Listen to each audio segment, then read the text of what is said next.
Hello, this is Tony. Can you hear me? We can hear you. We're here. Yeah, the sound is really bad on the call. Where is the Jones room? What building is that in? Jones. We are Lakeside. So like if you were going into the Lakeside pool, instead of making a left, you would make a right, and where that room, that's right there. I'm sorry, In between Lakeside. I don't know where town. Lakeside is. Downtown? Downtown, the pool that's downtown over by the tennis courts and by the Great Lawn. We would be in between the pool and the lake would probably be the best way to say it. Does it North Okay. Columbia? Oh, yeah, across All from Columbia. Okay, All right. just be safe. All right. Yep. Okay, so with that, we'll start the meeting and we'll open up the floor for owners' comments. Do we have any owners' comments? I'll speak. Okay. Oh, yeah. to bring it up? Can I wait till the topic is brought up, then make? Are you on the agenda? Yeah, of course. Yeah, okay, Sure. all right. All right. All right. Other than that, we'll do the call to order. We do have enough for a quorum. I do want to let you know that Rob, is no longer a part of the committee as he had to resign due to some personal commitments that go till 7 p.m. most days. So, we thanked him for all the work he did because he did a ton and just want to make sure you know that. So with that, we're going to make a motion to adopt the agenda, but I do need to add some changes to it. I do need to add the following items: the JROTC facility and equipment fee waiver request, the Knights of Columbus bingo porch and yard sale concession request for using the Great Lawn and the fee waiver for the equipment for that, and discuss opening up the community field complex behind the library for tournaments and games as a source of income for the community. I would like to ask that we would put these 3 agenda items in between number 5 and number 6. So after Celebration Montessori Academy, but before we dig into the scope of work. Do I have any other comments or requests or modification for the agenda? Do I have a motion to approve the agenda, adding those 3 items in? Lindsay approves. Second. All those in favor? Aye. Tony, you good? He's on mute. Okay. So with that, we will move straight into our action and discussion items with asking for an approval of meeting minutes. This would be from August 26, 2024. Do I have any questions or comments in regards to the committee meeting in August? Do I have a motion to approve the meeting minutes from August 26, 2024? Motion. Second. Second, Mike. All those in favor? Aye. Okay. With that, I'm going to turn it over to Nikki for our Parks and Recreation update. So last week, we had a grand opening of the Spring Park Playground finally. So we did a soft opening on Thursday at 10 a.m. And then the grand opening, which I believe is at 5:45, 5:30, 5:30. So that is up and running right now. Tomorrow we have music trivia on the Great Lawn, open for all residents. So if you do love music and trivia, feel free to join the Parks and Rec team out there tomorrow. October 5th, we have the porch and yard sale. If you are in a single family home, you could be included on the map. If you live in a townhome, condo, etc., you can have a table here at Lakeside Park. Tables are still available as well as a map. MAP participants. On October 11th, we have Painting with the Twist available. It's a themed painting of a celebration, water tower and a pumpkin patch. So that's available on October 11th with limited spots available. Kids Night Out, we're doing a Monster Bash on October 18th. That is also still available between the ages of 6 to 12 years old. That will be located at Heritage Hall as well as Painting with the Twist. November 1st, Catherine, I'm gonna kind of swing this over to you as well to show the rest of the committee your idea. We're working with Catherine on doing a holiday home cards for residents, complimentary. They can come in and make their own holiday cards. And Catherine has some amazing stamps and whatnot. So it's not just for Christmas, not just for Hanukkah, it's for any holiday, whether it can be birthday, anniversary. But she made her own personal stamps. Have little elves and snowmen and dogs and chickens and snowflakes and all kinds of little things. And I'm gonna arrange more, so everybody will be covered backwards to front. So that'll be open for all residents. And then finally, the end of November on the 21st, we're partnering with the Celebration Foundation. That was brought up at the last rec meeting to do the holiday ornaments. So we're gonna have a community tree in the Island Village Clubhouse. As a resident, you're more than welcome to decorate your own ornament and put it on the community tree as part of the stop on the holiday home tour. Okay. Thanks for all those updates. Any questions on the updates before we move on? Okay, so we're gonna go on to number 3. We have a personal trainer proposal, presentation. This is a new vendor that would be coming. I do want to highlight that management did speak with RC Fit, and which is our current partner program for fitness. And as long as this vendor continues to focus on strength and conditioning to athletes, which I think is the goal, there's no conflict of interest. And any boot camps for all ages would be a conflict of interest at this point, but I do know that RC Fit as well as this Momentum is talking as well. So I'll turn it over to you. Appreciate it. Is that all right? Yeah, go for it. Just want to say thank you guys for coming here to listen to me speak about Momentum Wellness and how I just want to leave the world a better place. I think, well, next one. So a little bit about me. My name is Garrett Harder. My wife's name is Kayla Harder. She's a teacher at the K-8 kindergarten teacher. We about 4 years, married in March, and we have one son. He was born in May. His name is Rowan. And we'll go to the next slide real quick and we'll have a picture of him with a mustache on there because babes are hilarious looking with mustaches. You know, yeah, you got a good mustache over there, yeah. And then actually a more normal picture of him. He's awesome. Like learning to navigate, being a father and being a strength coach and everything is a new venture for me. So super excited about it. Very challenging. But so I got 2 main missions right here. So kind of want to talk to you guys about pretty much my business, Momentum Wellness. I want it to grow. I want it to be this big blossoming facility because I have a calling in my life to make a positive impact on those with anger issues and alcohol issues. And I'll kind of get into that in a little bit. But so I want Momentum Wellness to grow, to support that fitness ministry. And then on the flip side of it, I want to make an impact on underprivileged athletes who want to play college sports. That's kind of part of the fitness ministry as well. And the reason why is because I used to be a 350-pound heavy alcohol abuser, and I still kind of go through some anger issues currently right now. Couldn't put the bottle down.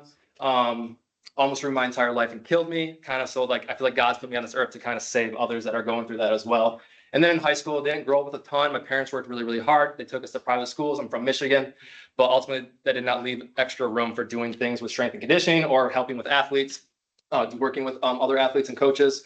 So I want to kind of give back in that sense. And this Bible verse right here is, my wife sent it to me a couple weeks ago, just kind of when I was thinking about giving up on some stuff, like, man, this is just too much to take on, becoming a new dad and everything. I just don't know what to do. She's like, you know what? Here's this Bible verse. She saw it in her devotional reading. It's just for because he himself has suffered when tempted, he's able to help those who are being tempted. I can get on the ground level of those who have been through those experiences. I'm still going through the anger stuff right now. Counseling is amazing. I recommend it whether you're going through great things in life or horrible things in life. Yeah. So a mission statement, celebration, beautiful picture. But I heard this mission statement. I go to Illuminate Church. It used to be out of the high school. We just moved to Sinclair Road. But Pastor Tim Ingram, a great mentor of mine, he talked about 2 years ago, God calls us to leave the world a better place than we found it. When I heard that, I'm like, if I ever start a business ever in the future, I'm going to use that as my mission statement. And so now it is. But pretty much me, the boring stuff about me, I'm a licensed strength and conditioning coach, trained athletes from high school to professional sports. I've worked obviously a couple of Seminoles here. You guys are FSU fans. These guys went to Windermere High School. Then there's Doug, pitches for the Guardians. These guys pitch for the Padres, the Reds, and then Xavier plays for the Boston Celtics. They just won a national champion or NBA Finals championship. And then Luke plays at overseas in Europe. So being a part of these guys' lives has been fun, but I'll kind of talk a little bit more about why I'm branching out of this a little bit, kind of keeping my small niche with that, but focusing more on the faith and fitness ministry as we move on. Being in professional sports and high school sports, college sports, you learn a lot about how the human body moves. We have to learn about biochemistry, we have to learn about biomechanics, and it's a lot of years, a lot of schooling, lots of money, and lots of time on a computer and a book. And I want to take all the cool things I've learned working with the professional athletes, high school athletes in the sports performance world, and bring it to people like us that this would better serve. So just this picture right here, this is an exercise. It's called supine hip internal rotation. Just a fancy word for laying down, facing up, and turning your leg inward or outward so your femur moves inward this way. And that's an aspect of our hip range of motion. We have external rotation and internal rotation.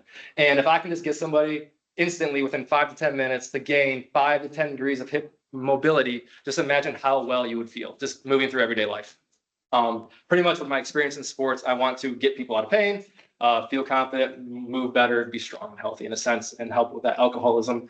And so I'm not sure if anybody's friends with Julie. She's actually a Celebration resident. I've been training her for about 2.5 years in Marisol at her gym. And she was kind of like, I told her in the beginning, I was like, you're kind of like my science experiment. I'm taking what I've done in sports and I'm bringing it to the general population, and I want to see how it works. So this is her testimonial if you guys want to listen to it.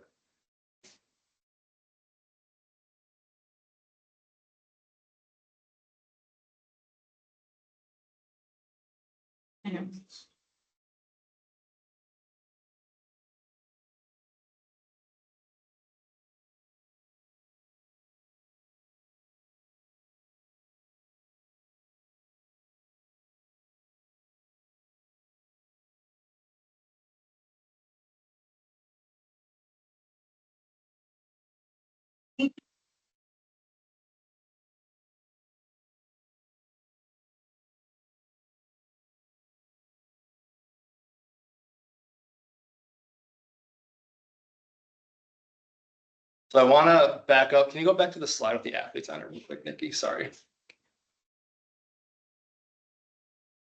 I know it's a pop-up Google Slides is kind of weird sometimes. I think you go back up. Up there, yeah. And then exit out.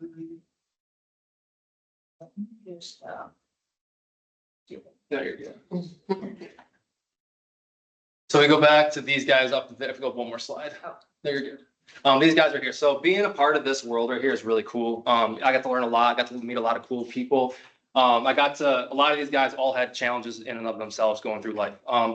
We see the end result of millions of dollars playing in front of TV for World Series, NBA Finals, etc. We see all that, but we don't see, like, you see that picture that goes around social media, whatever, the iceberg at the top and then the bottom. You don't see a lot of the stuff that goes behind the sines. So then if we go back to Julie's testimonial, you don't have to play it. Yeah. But the real impact I want to make is like, yeah, that's cool and stuff, and seeing my, like, oh, the guy dunks now and does all these cool things in the NBA. But like, this is the impact I'm trying to make. Like, help people that have issues in their life that want to move through it and just feel confident about themselves again. And I want to just bring that to everybody around me, and eventually, obviously, to the world as well, because I want to make the Momentum Wellness like the leading, cutting edge of just free fitness. Because at the end of the day, my goal is to have people fire me as a strength coach versus keep me forever. Obviously, Julie might be somebody that I keep forever because her and I have a great relationship, but my goal is always to fire people or have them fire me because they learn so much. So just kind of a little bit about my licenses, just some more boring stuff. I won't go into the details. At the end, if you guys have any questions, throw them my way. I'm a big open book about everything. Just a little bit of a difference between us and personal trainers. Just we go through a little bit more classical training with schooling and post-grad schooling and everything like that. And then our licensing courses are 6 months to a year long of study. And then you have a 3 to 4 month waiting period, and then you take your licensing course. So it's a long time to get licensed. And then every 2 years, you have to maintain like 20 to 40 credit hours. Most certifications with personal training make you do 3 to 5 hours a year. These ones are a little bit more intensive, so you got to go through the books. It gets boring, but it's fun, and that's kind of how I've gained a lot of my knowledge. And then another certification or license I have is Precision Nutrition, if you want to go to the next one. And I'll talk more about this as we go further, but I'm a licensed nutrition coach. I'm going to be getting a level 2 certification, which puts me on the board certification. So nationally, I can take health insurance for people that cannot afford health and nutrition coaching financially, but if they have insurance that will provide that. Once I get that board certification, I will be able to offer that as well to people too. You want to move on? So a little bit about the target audience right here. So I'm going to kind of explain everything, and hopefully my explanation clears some things up. So it's very broad because the fitness ministry, I want to help everybody. So it's very broad. But at the end of the day, I just want to work with people who want to learn and make a lasting impact in their life with obesity, alcoholism, and everything, whether it's lose weight or gain muscle. Everything is great with that. But the real reason I want to work with people who want to learn about it and change their family history is because if you teach a man how to fish, you can feed him for a lifetime. Same way with fitness. I feel like if I can teach you how to do fitness well, you're going to teach your friends and family fitness. You're going to teach your kids fitness. You're going to teach your aunts and uncles fitness, whatever that looks like. You're going to be helping them. And it's just that I always say, my professor in college always said, fitness is the force multiplier. Everybody alongside you benefits if you get into shape or your mind's in shape. Let's talk a little bit about the target locations. We can get more specific on things. Kind of piggybacking off the Ryan Clark thing at the outside park stuff. That stuff is 100% off, no negotiation. I totally understand. I just want to say that was a tertiary reason why I'm here as well. I don't know him 100% personally, but I've known clients that I've worked with them in the past couple years ago that they're like, yeah, we love Ryan. He does great work. He's just really busy because he's really good at what he does. And his hours are very limited right now. There's clients that I've done nutrition consulting with that have said, yeah, we tried to get some times and he's like, I only have this time available. And so that's why we're doing nutrition stuff with you. Because they can't fit into his schedule because he's so good at what he does. So that's a caveat to that. That's why I mentioned that on there. I'm not sure how that looks. And then 4 and 5. I want to talk more about 5 most, but 4, if that's more of a citywide thing, I am licensed, I am insured. If I have to go through the city or like a county-wide thing, I'm not sure how that works behind the library, the turf fields, but I would love to give back to the athletes and use a turf field. They're way safer for athletes, no divots, less impact when you fall. And then the number 5, I think this is the most important thing right here because you guys are trusting me and listening to me in my talk. I want to give back to the community. Like my whole idea of getting out of professional sports and college sports is to help the community around me. I don't want to gatekeep any information. So I'd love to give back in the form of health presentations, whether it's nutrition talks, whether it's, hey, this is what good hydration looks like. This is what this looks like. I can't help you cure a disease. I'm not a dietitian, but I can educate you to make a positive impact in your life. And then also maybe on a Saturday morning, I am certified as a yoga instructor. I could do some mobility and movement stuff that I've done with my professional baseball players that are currently in the MLB right now. That works really well, keeping them pain-free. It works really well general population, maybe a 30-minute body weight strengthening or some type of mobility class just to say thank you for being here with me and just potentially allowing me to be in the city and try to make an impact with you guys. And then days and times is pretty simple, just Monday to Saturday. Sundays are reserved for church and family, but morning to mid-afternoon, just pretty much whatever people's schedules are looking like. Pretty self-explanatory with that. Pricing models look like this. I'll kind of explain a little bit of everything, but we can get more in depth about it if you have any questions about why I'm charging what I charge. But typically people do 3 days a week with me. I do have 5 days a week, but I want to reward people for signing up long-term, hence the discounts for longer duration, because you can make a lasting change 3 to 12 months. I feel like month to month, you can't really make a lasting change with yourself like that. This is reserved to Celebration and their kids only. If I do anybody outside of Celebration, currently I do people in Windermere. I've worked with the Windermere baseball team for many years. They've been in the state championships multiple times, whatever. And I just want to, I go into those places, I keep it there. I don't bring it into the city. If it ever becomes to the point where people are referring their kids or whoever, and they're outside of the city, they're coming in, maybe we can have another meeting another time. But as of right now, my plan is just keep everything local. If I do branch out, I just go to people's places or go to their other cities that are like Celebration, just kind of go to their local gyms that allow me to go there as well too. So if you guys have any questions, fire my way. Anything about the alcoholism, the anger issues, the journey, the athletes, the education, the pricing, I'm an open book. I don't like to hide anything. I have nothing to hide with that. So I appreciate you guys' time as well too. Next question, get you on your journey. Thank you. Appreciate it. It's a Thank you. difficult thing. Oh, it's very hard. Yeah, it was a 4.5-year journey. I started in end of 2019. My lowest weight was about 191 for my weight loss journey. So yeah. Oh, Yeah. yes. Yeah, and the alcoholism doesn't, so it's funny, I'm from Michigan and I had a business up there, Hoop Heaven Basketball Academy, hence the basketball stuff, and then lost the business because of alcoholism. And then my parents were already in Florida. They're like, hey, come to Florida, fresh start. And then I get to Florida, it doesn't just leave you, it follows you. So had to navigate that when I moved down here 4 years ago. But yeah, it's been a blessing to have a supportive wife, a church around me and all that good stuff. So, yeah. Do we have any questions or comments? Will you only be, right now, expecting to go to Island Village in Spring Lake? Yeah, or if someone wants me at their house, it's totally fine. I just brought that up there because I just know that on the signs, I didn't want to step on anybody's toes, says seek counsel from you guys before or get approved before I even do anything like that. So. And do you have any idea how many anticipated clients that you would have? It all depends. I'm trying to keep a workload lighter so I can focus more on the ministry stuff as well to kind of like get that up and running. But right now, with the outside people that I have, I'm at about 15 to 18 hours total. That'd be cool to get around 25-ish. That'd be kind of a good. One at a time, one client at a time. And sometimes husband and wives like to work out together. That's a really fun dynamic. And then small groups, I would love to do small groups eventually in the future, way down the road, but that's just down the road right now. But I It'd be- only say this because I don't know about Spring Lake, but I know I live there. It's very busy. yeah, I like to work out there. It's fun. And I thought you look familiar, but I don't want it to impact the community. Like they won't have anything. Totally understand, yeah. Totally understand. And I try to stay away. I'll try to stay away from the busy hours. I'm sure it's around 7 a.m., 8 a.m. and just after lunch, just before lunch. Actually, Around there's, yeah, between 7 a.m. and 10. 10 around there, yeah. So I would, with that kind of a thing, I try to stay out of people's ways. And also if I'm ever in the gym with people and you see me there, ask me questions. I'm always available. I'm not going to charge you for helping you out and talking to you for an hour. I'm here to help anybody, And what but would be the scenario if all the equipment is taken? as in like the Island Village, if the resident, Yes, just say the residents are using all the equipment. How would you- and they steal the equipment? No, using. Oh, using the equipment. Oh, gotcha. Yeah, using it and then like, You Deal with that. oh, situation. gotcha. Oh, if I've ever dealt with that situation, it's kind of like when you walk into a regular Gen Pop gym, if you're training at a gym, hey, I want to use, let's say the squat racks. I have this planned right here. Okay, well, let's go to this part of the workout first, wait for that to clear up, go in there and then kind of execute that. So typically if you want to see a breakdown of my sessions, it usually goes movement mobility in the beginning with core, and then some type of body weight movement to where I need to work on if they have hip issues. With the strength and conditioning coach, I can work on with the hips and everything to a certain scope. So I work on things like that. And then I go into strength training, 1 to 2 exercises with strength training with like a secondary 1 to 2 body weight secondary exercises, and then a small little mobility thing at the end. So I don't really use the equipment for an extended period of time for more than maybe 2 to 5 minutes, maybe at a time.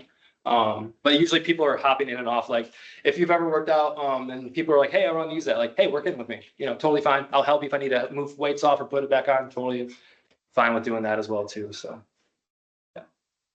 yeah, I'm here to try to help. I don't want to like get in anybody's way of anything. So is there a schedule or you just book with your client and go, okay, we're gonna go to the gym at 11 o'clock and you just go? Yes, sir. Yep. Just kind of like that. I have like operational hours. I don't do anything after 9 o'clock, with like calls and stuff, but typically late afternoon, like my son gets home from daycare, my wife gets home from school. The reason why I stepped down from my sports performance job is because we were having a lot of marriage issues with like scheduling and just anger and just busyness and not seeing each other. So I wanted to make sure having a kid in my life and fresh marriage, it's like 4 years in right now, like to nurture that as well too. So I want to be very cognizant of that as well. So that's why I'm not trying to overbook myself as well too. So.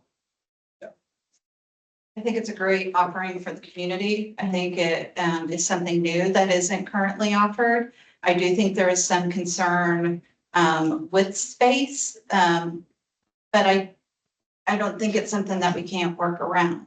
So I would say that we would try it for 3 months, see what feedback we get, what works for you, and then tweak. I mean, just adjust as needed. If it's something that the community wants and the residents want, we definitely want to make it happen. We just want to make sure it's a win-win for everybody, including you and your business. No, yeah, no, of course. And my business is here to serve people. It's obviously I need to survive and pay bills. Obviously, that's like the most important thing for me, to make sure we're fine as a family. But outside of that, like I'm here to serve. Literally, that's all I'm here to serve the community. So. And stick for you real quick. So just remember, just as long as it's athletes, we're okay with that. Okay. because it may go the other age groups as more of a conflict of interest with Ryan, if it's personal training per se. But if it sticks specifically to strength and conditioning, Okay, we just gotta be careful with the boundaries, one. Okay. And two, we mentioned this before, but for the Island Village and Spring Lake, Mhm. as a resident, you have to sign a waiver. So we just need to make sure your clients Okay. actually can get into or have access. Okay. So we would just need to have like an agreement in the contract that all of the clients have to go through town hall to sign a waiver, Okay. just to cover our tax. Yeah. so Totally understand, yeah. technically, based on RC Fit's contract, we can only approve number one in the target audience. Number two would be a conflict of interest. Is that correct? That's correct. And number three, you can do as well, And so Yes. one and Okay. three is allowed to as a conflict of interest based on as of right now. the contracts that we have. Yes. Okay. Even if his schedule is filling up multiple times and people are, I'm not trying to. Because he has the contract on that, Mhm. he would need to come in and say that to us, like I'm turning business away. Okay. Or we would need to If have I have clients, residents saying, I can't find anyone to do this for me, okay, type thing. Okay. And yeah, And then at that point, we would talk to RC Fitness and adjust as needed, pull you in if needed. That would be a tiered Yeah. next step. so if I have like 10 clients, like nutrition wise, I can send you guys' way to say, hey, I wanted to book with them and I couldn't, that'd be an argument case. It's just. No, I'm saying like the reason why they're doing nutrition with me is because they couldn't. Yeah, so have them send an email to town Oh, hall, perfect, Sarah, okay. and then that way I can bring it to the committee. Awesome, Absolutely. sweet, cool, sweet. Just like if you had a contract, I just didn't want to step on it. Yeah. Yeah, The main things Yeah. are scheduling and then just boundaries. So 3 months would take us through December. And then we could, again, in January, assess those things, assess if we're getting letters, assess where RC Fitness is, kind of Yeah. come back to basis in Yeah. January.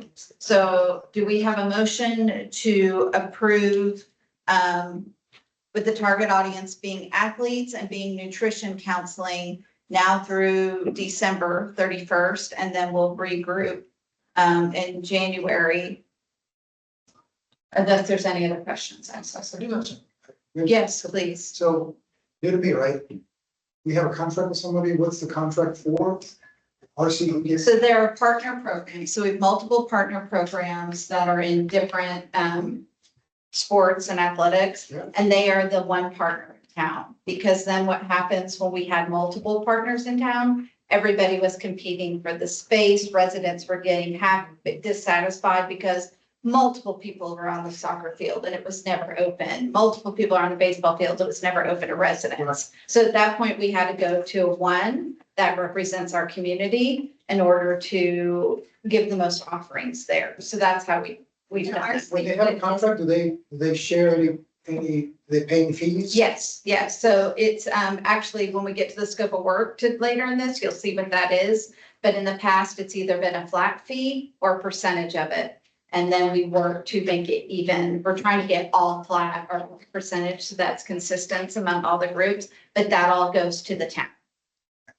Because the other question, so I saw your presentation, very good, by the way. I think of this as, okay, so I want a personal trainer or coach, or somebody's gonna help me with my issues, right? And I happen to be a resident, so I have access to XYZ gym. So I go to the gym, I use the gym, I'm bringing my trainer with me, but I guess there's a process for that. I, as a resident, can I bring my personal trainer into the gym? Technically, no. Yeah, Does it technically, happen? Yes. because then as a community, we're not offering a service to residents anymore because each individual resident is bringing their individual person with them, and that takes away the space that we're able to offer that service, whether it's that particular sport or club or. Same like the individual. It makes a lot of sense in sports like soccer, Yeah. you know, where there's a use of, but it's, if I go to the gym and I'm using a treadmill, whether I got my trainer standing by me, he's not using the treadmill, I am. Right. So it doesn't seem like it should be the same thing, right? It's different from a baseball field or soccer field, but this is a personal trainer for an individual. And Tony, we actually, when they funnel through Parks and Rec, they have to go through a whole procedure, doing a background check, we need insurance, so at least when they're through us, we can make sure they're covered But the business that you have, if I call you and bring you to my home. Yeah. No, absolutely. Yeah. It's not a problem. We do that all day long. Yep, Yeah. yep. Or honestly, a gym outside of the, Right. yeah, all day long. Yeah. Yeah. All right.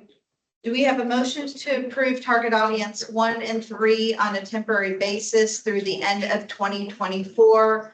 With the idea that he will come back to the January meeting and we'll see what's working, what's not working and adjust accordingly.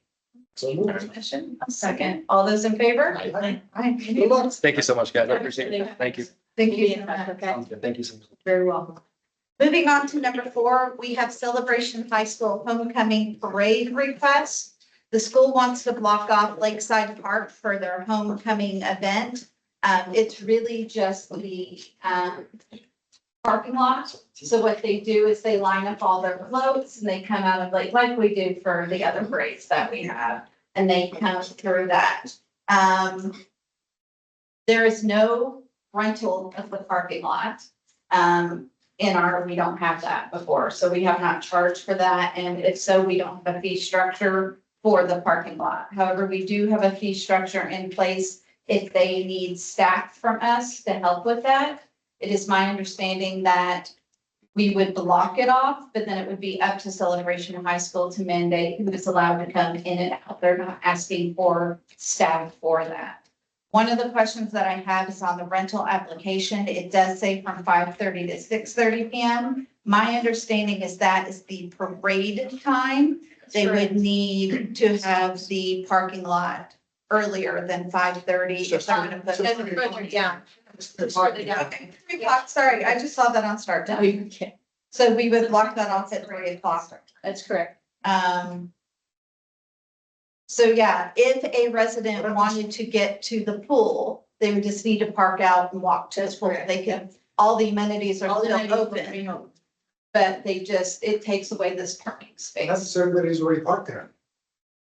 Somebody have to notify them, they have to move their cars, or, because I assume that they'll. We would let them out because the way that, I assume we would let them out because the way that the parade is, it's kind of towards one side of the back side of the We'll have a street. sign out there. I mean, signs aren't really fortunately stop everything, but at least we can at least notify people. And then our team will usually walk around to the pool and say, hey, you know, your car's here, you gotta move it unless you're just gonna be stuck in here until after the parade. Yeah.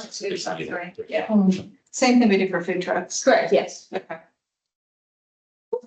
Any questions on this rental application? I know there's also an additional application that the school has to submit to CCDD as well for like the sidewalks and streets and all that. That is not us. And Victoria, they already did. Okay. Submit the CCDD as well as Lexington. They're just waiting for CROA for us to give them the green light. Okay. A question, the parking lot is for automobiles or is it for the floats Floats. only? Yeah. Nobody parks No in here. No, it would be like a truck pulling a trailer. And anybody attending the parade, they're gonna be parking just like everybody else would, so to speak? Correct. How many people is that? In the past, it's been about 150, being students, being parents and all of that. And especially from a student point of view, they fill their cars like time cars and come to this, just because it's the one person that has a car. Yeah, I was gonna suggest maybe they could rent a bus. Tell everybody to meet at Celebration High School and then just bring the bus in. I think that would. It's too many. Can I say that? Yeah, They had, Time later. like they had for the king and the queen and the courts, they had nets coming in. Yeah. Because they're gonna be driving, there's cars that are gonna be driving, there's floats. I think So there's it's also just- staggered times, whether you're in the parade, whether Okay. you're decorating, whether you're Yeah. just an attendee. Like, because this is a new situation, homecoming for us was at high school. You know, we had everything at our high school. In the nearby town. So to me, it sounds a little intrusive, but I do understand where you're coming. They got it. Yeah, they've had it every year, I think. Yeah, they have. Yeah. Having no children. No, I'm with you, I've never seen it. Catherine, you touched to the This might be, parade. this might be. Parades. I'll get you. I don't even go to Disney parades. Come on. It's done pretty quick. It's funny. I don't even think it's an hour. Yeah. Okay, now I'm on board. It's like at 20:30. You're done? That's easy. All right, all those in favor of approving the high school homecoming parade request? At this point, this is not approving any staff. This is just agreeing to block off. That was gonna be my question. Who's the staff member who's doing that? Is that an addition or is that? In the past, it was high school administration, like a dean and a teacher kind of did that. Because they also didn't want all the kids saying I'm on a float and they're not. In Victoria last year, they did utilize management because they needed an additional neb or two, so we did have to drive. Okay. So that's why I did say staff, if they do use us, If they do, we charge Yeah, them. they charge but if not, it's not. We also use the golf course too for the golf course. They do. We got plenty of naps this year. Good. Yes.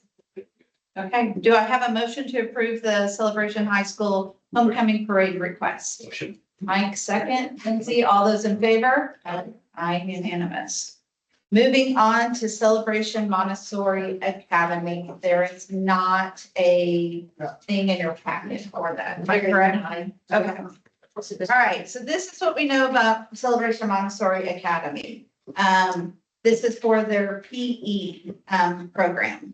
Montessori has never been charged a rate for having their PE class at our playground before.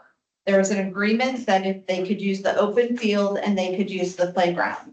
They rent our facilities a couple times a year and provide us with an average of $4,850 per year in rental and or staff for other programs that, that do not have to do with the playground or the open field.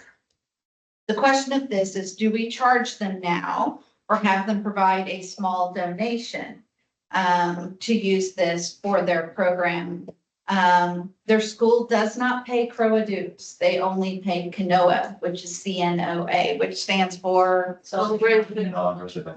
So thank you, everybody. So, and that is $654.97.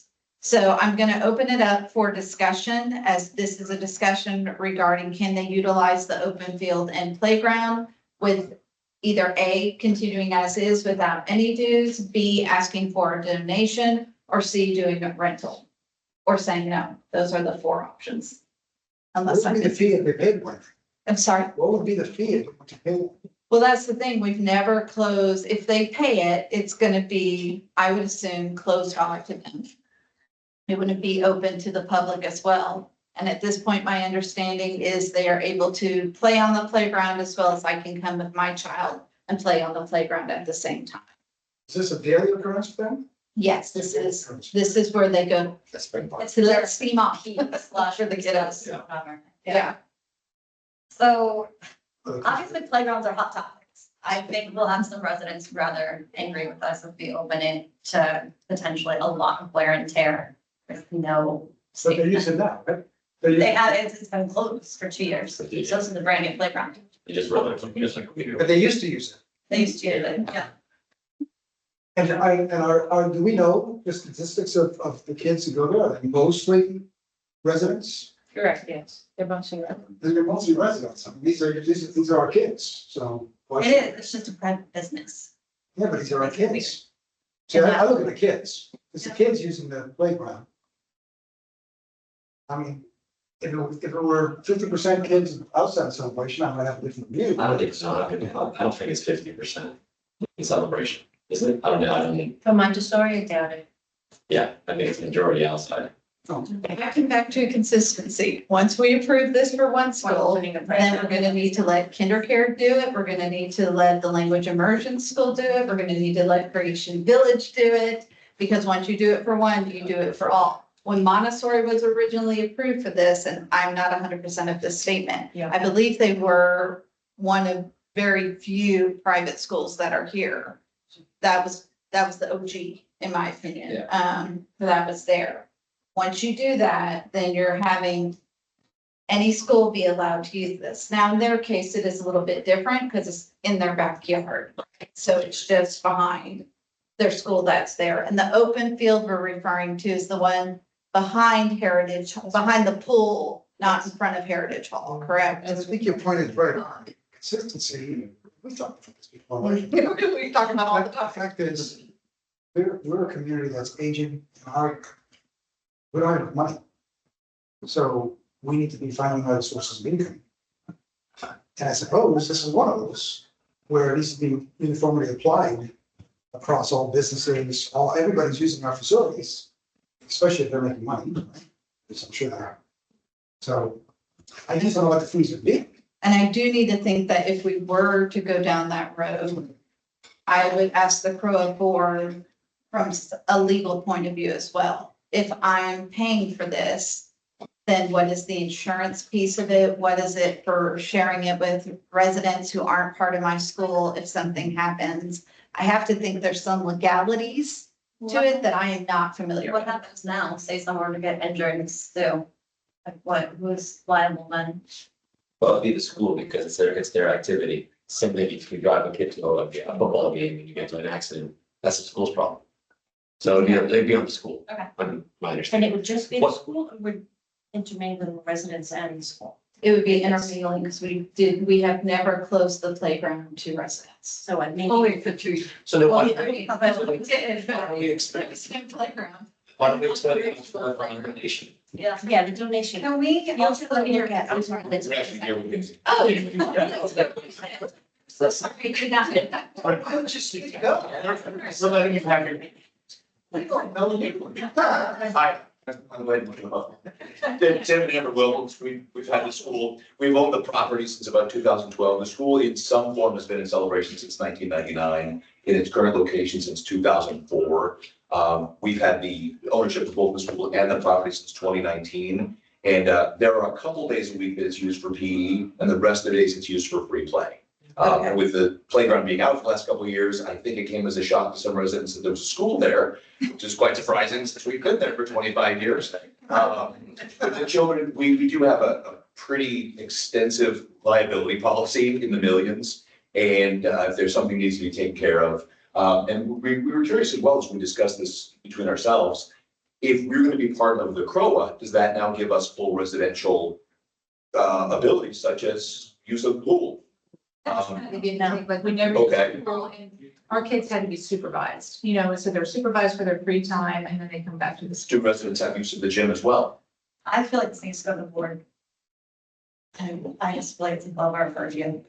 Why is that? Because if we, again, I don't know what's grandfathered in, like what, you've been here how long? 25 years. So, what's our contract in place, like I think we need to be told what, because we've been trying to enforce consistency across the board, if we do that, what does that then impact? There's How does it not- affect the price of Yeah. the grandfather? Exactly, so I think because whatever decision we make now is really gonna impact moving forward. To me, I just feel like that's above our pay grade. I don't know, I'm always on the thought of, what do we always want to complicate things? I mean, I'm a big fan of simplicity. 25 years is a long time.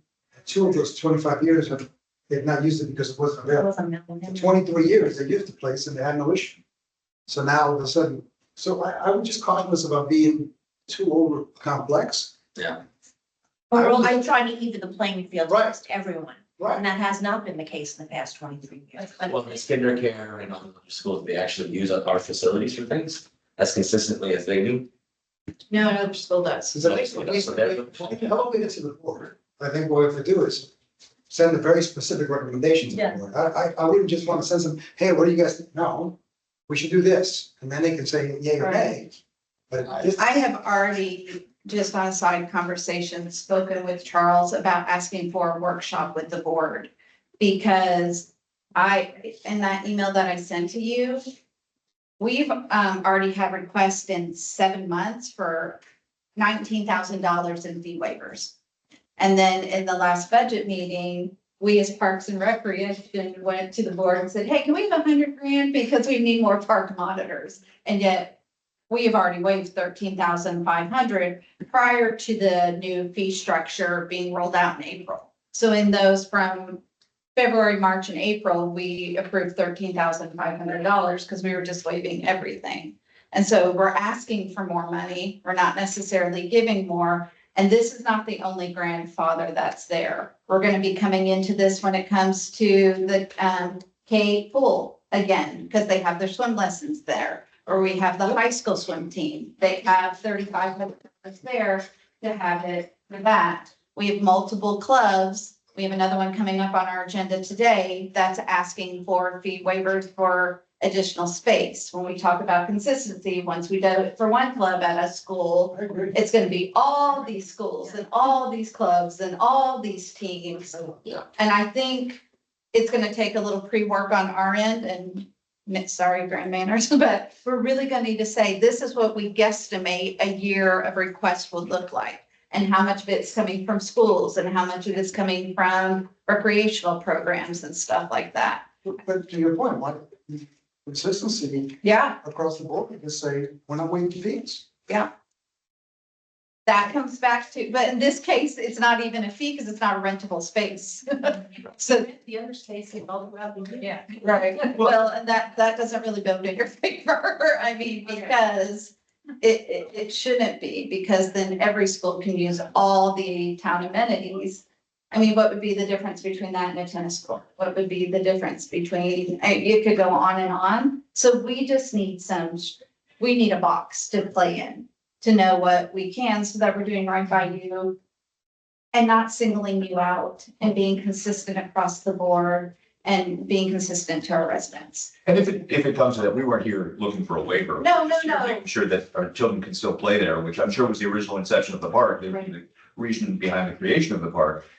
But when it does come to that, if there are other facilities within a CROA fee that we can't use, pigeonhole our use fee for the amount of park that we'll be using, and we're perfectly fine with that. Yeah, I think we have to look at it through two different lenses. One is through a private business and one is through a resident. And what we do for one private business will have to be the same for all of them, whether they are education, whether they decide they want to have a company picnic there. It's at the end, it's a private business versus a residence lens. It doesn't make it right or wrong. It just means we have to be consistent when looking through both lenses. And I don't think we're prepared to answer that today. It's the consensus that. I agree. So, but the larger students, the majority, is 50% or more, is it celebration resident? I think it's close. I would think it's very close. Yeah. I think That would be something we could look at too, and say, okay, if it's a majority of celebration residents. And I would wonder what legalities are too. My child who doesn't go to your school comes up and knocks one of your students in the eye. What's, how does that work? What's my liability? What's your liability? Or vice versa. If one of your students comes up and knocks my child in the eye, there's a lot of unknowns. And unfortunately, since this was originally grandfathered in, we've added multiple schools. We're in more financial need as a CROA organization than we've ever been. And I think we just have to look at it more holistically, and to your points above our pay grade, that maybe we need some more guidance on that. To your point, I want the simplicity. I think it's super important. Yeah. I right now don't know how to get there, if I'm honest. I've always thought the CROA was a good acronym, but the quinoa, the other one with the N in it, is difficult. And I wonder, as a business now, we're paying a business fee, but we're in a residential area, Mhm. which creates a wonder why I pay that fee now to have residential abilities and residential rights. Right. So it does create a problem for me as well, to say, what's the pay one, not Answer the that to you, And but I can't. I don't have that answer. above my pay grade as well. Right. So Say, I can't. Canoa means this and CROA means this. Yes. But I know our board can't. And that's why we're, Yeah. And the track record, I mean, they've been out there forever. I mean, it's never been. I'm not saying it's a bad decision. I'm saying I don't know how to be consistent. And we were curious how it came up. We didn't request this. We certainly didn't want to be on the docket for the offended. I, Probably because the playground is so, that is like. Yes. It was brought up to the pro board and we sent it to Parks and Rec. because it always starts in a committee before it gets to a court, so it's not. So we sent it back to them. Since I started at the board, I'm not sure how I got there, but Right, yeah. There was. Someone said something. Someone said something, was put on the CROA agenda. We discussed it, we sent it to Parks and Rec. Obviously, they're having a conversation tonight in detail.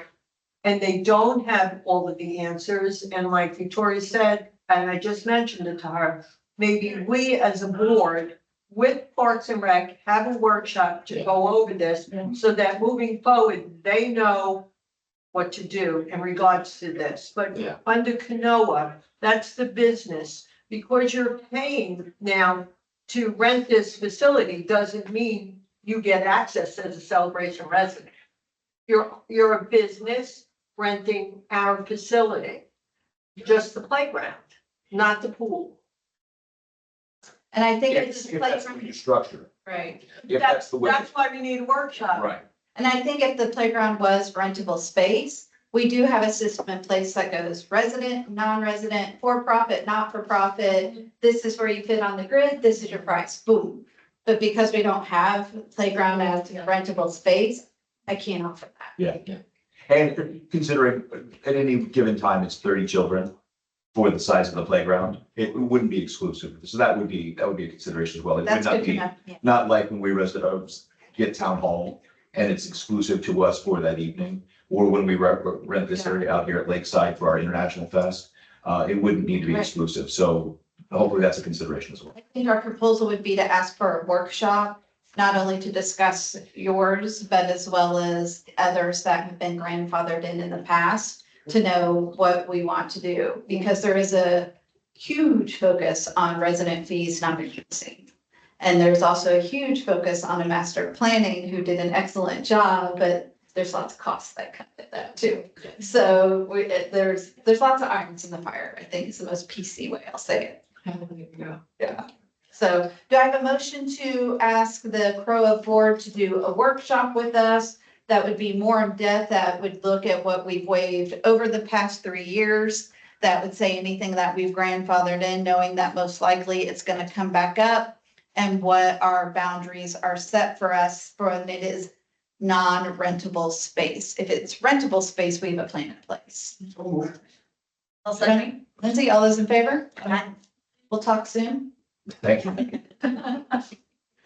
All right. So this is where the adopted agenda, we asked to bump in between 5 and 6. The first one is the junior ROTC facility and equipment fee waiver. This was an email. They have never paid fees before. They've been grandfathered in for a public school. However, this determines whether we're going to waive their equipment and facility fee. This is a total of $850 that we would be waiving if we proceeded with their fee waiver for this. I'm sorry, can I jump in? Oh, yes. I'm So it sorry. actually hasn't been the whole $800, so it's just been the equipment fee that's been raised in the past, which is, I think, $370 for this year. Would you guys mind if I said a few words? On the segue of not waiving fees, it's great timing for us. I'm already in favor of whatever he needs, because I was commissioned to the ROTC program. So I'm a little biased. In fact, I was commissioned to the ROTC. Fine. So I just put a few words together because not a lot of people know exactly what we do or how we're funded. It's just kind of a mystery for people. They think the Air Force gives us all kinds of money and they don't. So I just put a few words on paper and I'll be really quick reading them, I promise. All right. Good afternoon. I'm Lieutenant Colonel Jimmy Souls. I am retired from the Air Force. I'm the Senior Aerospace Science Instructor of the Junior Reserve Officer Training Corps, or JROTC, at Celebration High School. When I retired from the Air Force in 2018, and I joined my beautiful wife, who's also a retired Lieutenant Colonel over there in retirement. After 22 years in uniform, I moved my family from Germany to Celebration. I'm here tonight to talk about our annual picnic. For more than 10 years, our program has held an annual picnic where we bring together all the cadets and families in my program for a time of fellowship and competition in North Village. For all these years, we have had the equipment fee waived by the town of Celebration. Before I further discuss my request, I would like to tell you a little about our program. We have approximately 200 students enrolled in JROTC at Celebration, and we are the largest program in the high school. We teach leadership, aerospace science, organization and management skills, drill and ceremonies, and have a rigorous physical fitness program.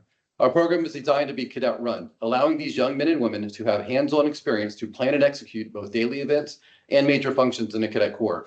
A cadet who is enrolled over multiple years develops from a follower to a leader and learns important concepts such as integrity, responsibility, accountability, and learning from both success and failure. My students come from all walks of life. Some live right here in Celebration or throughout Kissimmee and stable homes, other in hotels that are families in transition. I have some families that struggle to buy food or even access to clean laundry prior to coming to school. Our program provides a no-cost, unique opportunity to every student, regardless of their background. Cadets that complete our program have skills many of their peers lack. They are confident, organized, able to speak in public. They have initiative. And as this program has existed at Celebration for close to 20 years, we are consistently visited by former students who express that it was this program that set them up for success. We're not a military recruiting service. In fact, our charter expressly forbids that. We push students to have a plan ready to go at graduation. And throughout the year, we bring in trade schools, doctors, pilots, representatives from college, exposing our cadets to many possible avenues to success. I'd like to tell you about the cadets. Our cadets are recognized time and again for their generosity and success. Here's just a few examples. Celebration Air Force JROTC competed in 16 competitions throughout the state of Florida last year. And almost every one, we took home honors of being first or second overall, competing against other Air Force, Space Force, Army, Marine, and Navy ROTC units from throughout the Southeast. Last year, we once again secured the title of the Florida Air Force JROTC State Drill Team Champions, defending our win in 2023. Our amazing physical fitness team once again secured the Osceola School District JROTC Cup, being named the #1 of 7 county JROTC programs, and they were ranked 10th in the nation last year at the National JROTC Physical Fitness Competition. Even this past Saturday, I was at an event. Our cadets won the Bartram Trail Raiders competition near Jacksonville, competing against other Air Force, Army, and Navy JROTC teams throughout Florida. And on a cool note, we won that same competition last year. While many of my students struggle with transportation, they demonstrate a selfless spirit all year long. Last year, they volunteered for over 2,000 hours in the community. A few examples of where they served: the American Red Cross, science fairs at local elementary schools, serving with the Sola Vida veterans and the Veterans Club of Celebration. They were honor flight guardians, where they escorted aging veterans to Washington, D.C., numerous parades, 2 here in Celebration, color guards all over Central Florida to include many big venues at Disney. And I think last year we did 6 Orlando Magic games. The list goes on. My cadets also raised over $1,000 for the Fisher House last year. If you're not familiar, the Fisher House provides temporary housing all over the world for active duty and veteran families, allowing them to be with loved ones that are undergoing significant medical procedures. Last year, our program was inspected in person for the first time since COVID shutdown by 3 headquarters inspectors from the Air Force. We received a very rare exceeds standards rating, the highest possible, with 17 areas of the program rated outstanding, and not a single deficiency noted over a checklist that spans thousands of steps. Again, this is the cadet program. All the praise goes to them. There are 3 JROTC instructors at Celebration. We are all retired Air Force with over 70 years of combined time spent on active duty, serving on multiple continents and in war zones. We freely give our financial resources when needed to the program and our time after school or on the weekends all year long. And unlike most other teachers or programs, this is without compensation. We do it because we are changing lives. As we work to fulfill the JROTC mission, which is to develop citizens of character dedicated to serving their nation and community. We are arguably one of the most successful JROTC programs in Florida. The Air Force provides uniforms and a very small operating budget, but that does not even scratch the surface in supporting our many activities. Almost everything we do is from fundraising. Last year, our cadets worked hard and raised an amazing $20,000, but we spent every bit of it on Cadet Corps events, competitions, and field trips. And there was a bunch of activities that we couldn't do because we couldn't afford it.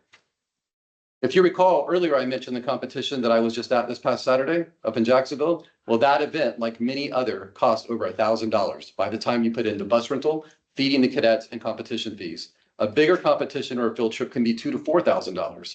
Again, these are funded 100% by fundraising. Unlike a school sports team that has buses 100% funded by the county, and they have other financial resources to tap into, we receive zero. Let me repeat that, $0 from the school or the district.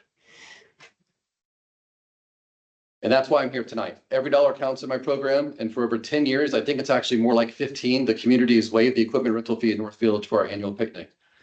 This fee, could easily equate to half of a bus rental for me if I'm going to an event. And so right now we're put in a position to where we can pay the fee, and we will pay the fee if required this year. But with that, we're probably going to have to lose an event that's on our current docket going into this year. So this community, my community, is very blessed. I don't participate in town politics. I watch them from afar on Facebook. But I observe the disagreements over new amenities, large sums of money, things many communities would consider a blessing if they had our resources. I'm asking today that this committee waive the equipment rental fee for this and hopefully subsequent years. This is one big item that the town can give back to at least what I consider a life-changing program for many of my students. Thank you. Question, it's 2-parter. How many of your students or how many of your cadets? So sorry, I can't let you ask as a president. I'm so sorry. It has to be the committee. Okay, But can I give it to you? no, I'm It's so just a sorry. question. But it's because protocol doesn't allow. I appreciate your. We can talk. We can talk. You can talk afterwards. And thank you for your service. Yes. Greatly First of all, appreciated. Thank you.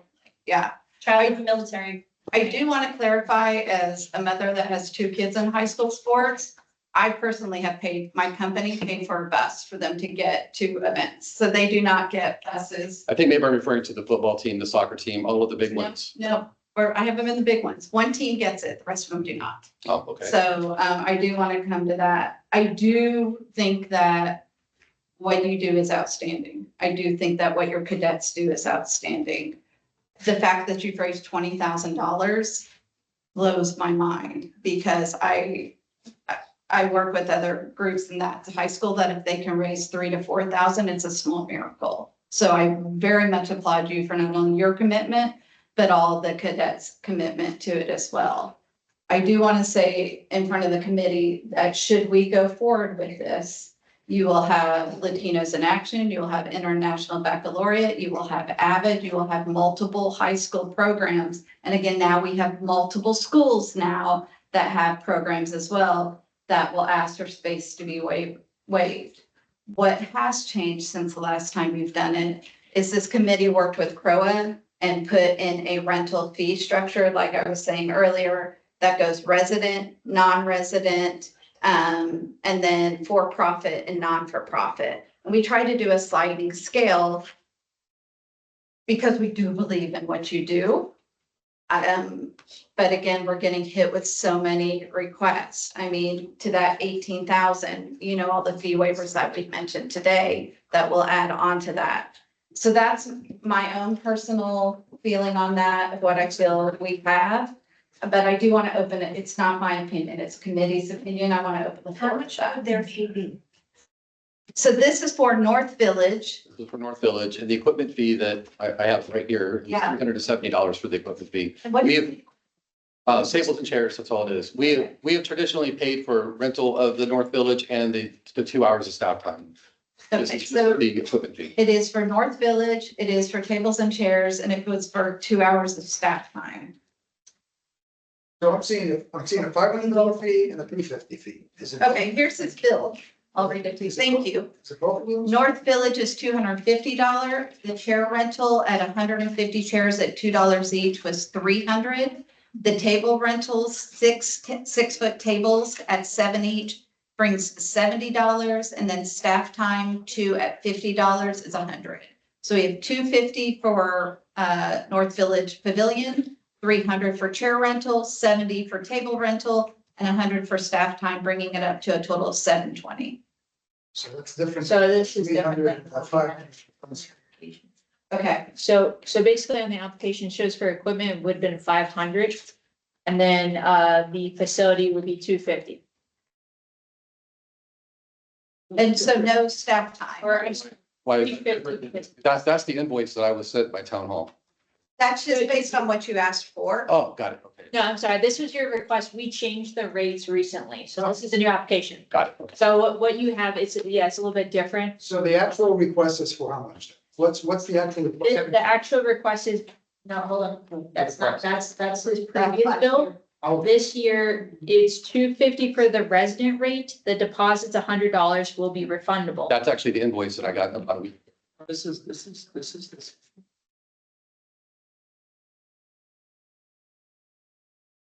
I'm so sorry for clarification. Is that your invoice from last year or the invoice we gave you? Sure. This is what I was sent last So week. it is that's what he was given last week. Let's make sure we have it right. Thank you. Yeah, no, I see, it's because it doesn't have the deposits on it. You don't have the deposit, so. Yeah, It is. The deposit was a separate one I paid. Yes. Yeah, that's why it doesn't Yeah. include the deposit. It doesn't So- include deposit, so that is. And Danny, okay, so because Danny this does not include the deposits and he already included a staff time.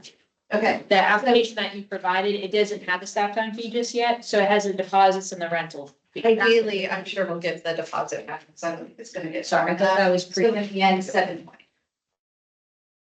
I'm sorry, you were just asking to waive the chair and table, not. It's, so traditionally, that is what has been waived for the past 10 to 15 years, has been the equipment rental. We have paid for the pavilion and we have paid for the staff time. So the equipment rental would be $370. So 300 for chair rental and 70 for table rental. I mean, to have it all waived would be amazing, but that's what we're asking for though. So the request is for 370. Yes. Are you with ROTC? What? Are you Yes. part of ROTC? Supporting, yeah. Are you, Well, she's, are you Mary's part a of, former Navy nurse. I know, but are you part of the leadership for ROTC? No, but earlier I said, I'm so, when you said oh, resident I comments, did, you I just said said that. coming, I'm sorry, I said thought could you were speak part then, of so I it. held it back. Go ahead. Yes, because that was true. Go ahead. Thank you. So, Jimmy did a great job and we're all grateful for all the work you and the rest of the team do. And you're helping all the youth in our community. And I like what Tony Perez said at the last August 26th meeting about maybe sometimes take a percentage of the waive fee. And that's what I think you're talking about here, doing a percentage. That And is a it's hard, percentage. and it's hard to make a general consensus of, hey, let's set a consistency for waived fee. I think we need to establish a baseline and maybe hopefully that comes up during the workshop. There should be a baseline. There's so many unique variables for all of these different types of waiving of fees for different organizations. But there's no question what you are providing to all of us, all of our kids and all the grandkids in the community is second to none. So I support a percentage. It's simple to waive a percentage of the fees, not asking to waive the entire fees, willing to pay for the tables and the chairs, and that's what I want to say. And to that, I'm sorry, the equipment. and to that, this 370 does not include his 20% non-for-profit discount. So he would get 20% off of the 370 as he is a non-for-profit organization. It's through the school, right, because his kids do a great job, especially at the parking there for the football game. They're very organized, very strict. I think that's a good point, but No, finish, please. no, I think it's a good point. I think we should decide a baseline, especially for educational purposes. Kind of like to your point there, this is helping the kids, it's helping the community, but you're right, we have to be consistent in everything that we But do. it's my spirit of consistency, right? We just had a discussion, so I would think, right, that we ought to stick to the fees. And what I would say is, tell me where to write your check and I'll give you a $300 donation. Because that's coming anyway. I want to give you a $300 donation. I agree. I That agree. eliminates the request. I think we gotta charge fees because we just gotta start getting consistent about that, right? And what you do is amazing. And so, And no one's arguing with it. Yeah, but I do think we can apply the 20% non-for-profit because that's on our sliding scale. there you go. So it'll be the, do we have a motion to charge the 370 chair rental and table rental and apply the 20% non-for-profit discount, but that is the residential rate minus the discount? Sounds Do I good. have a motion? So moved. Motion, second. Second, all those in favor? Aye. We really appreciate you. Yeah. Please know that. So is there a fee gonna be now? So it'll be 370 minus 20%. Did you, that's it? That's for the equipment, that's what they're asking. Then they do have, they'll get 20% off the North Village resident pavilion. Right, so what? So we'll get 20% off what it's. Okay. That's Wait, what- so, what are we trying to do here? What do we, okay, so we're saying a 320, So they pay for the pavilion, okay, they pay for everything that you have, but they okay, get the 20% non-for-profit discount off of the 720. Off the total, yeah. Mhm. that's the total. So 720 times 20% is what they get. So they get like 100. Yeah, it'll be like $600. Okay, we got that covered, Tom. I'm writing him a check. I'm so much. Good. So much. Thank you. So go. Get him on the head, sir. That'll work. Thanks, Victoria. You got it. Moving on to the CCFC facility rentals. There's a discussion that in the past, this was open to the public for larger tournaments. This was many years ago, right? Estimated how long ago? Open to the public? Yeah, I believe it was before COVID. before COVID, the fields were open to the public for tournaments. And with that, the board noticed that there was some income coming in that is no longer coming in because we have not opened that up since residents are wanting to use it and we're using it for our partner program. As part of our continuation from the August meeting, wear and tear was a big part of that discussion. There was no parameters as far as what tournaments could or could not happen that, whether it's adults, whether it's teenagers, there was no parameters as to the type of sport, whether it was lacrosse or soccer or football or any other field sport. So the board is asking us if we want to consider opening the facility rentals for tournaments with large tournaments without any cap. And do we review it for more money? We do want to highlight that part of the reason they were discontinued was the amount of fights that we had and the amount of time police needed to be called in to manage that. That took more staff time than originally charged. And it just wasn't something our community was enjoying having here. So I'll open up to the floor for the pros and cons of opening up the CCFC facility for rental for tournaments in the future. I think doing youth sports, especially you're gonna open yourself up to football, to tackle football. You're gonna open them up to the kinds that are very physical. It's the nature of those kinds of sports. And I think you're gonna have the same issue security wise and things wise. Give you an example, at I'm part of the youth football league here that puts up stuff at the high school. And you have to have 4 security guards there, sometimes 5. Because it is very expensive. It's just, if you don't have it, there's always a problem. When you have it, there's no problem. It does become a bigger cost. So maybe the money we're gonna make extra from bringing money into the fields, maybe we spend it just making sure the fields are kept in shape. Not to mention the maintenance on the fields. Gonna say that's. That's the big thing too.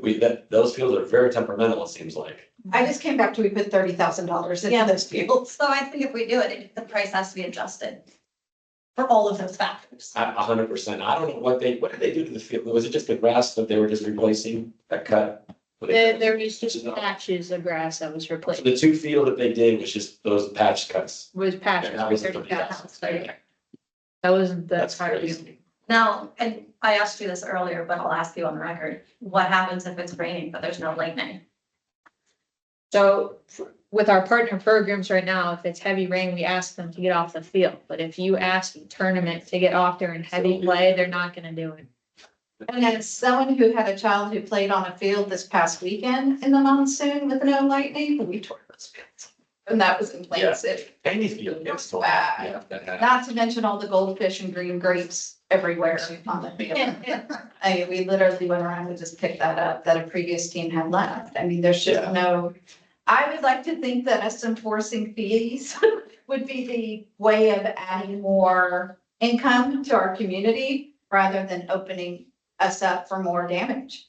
Wasn't the original idea that if the county paid for it, then we'd have to open it up to the whole county? And then we said no as a community, we said we want to make it private.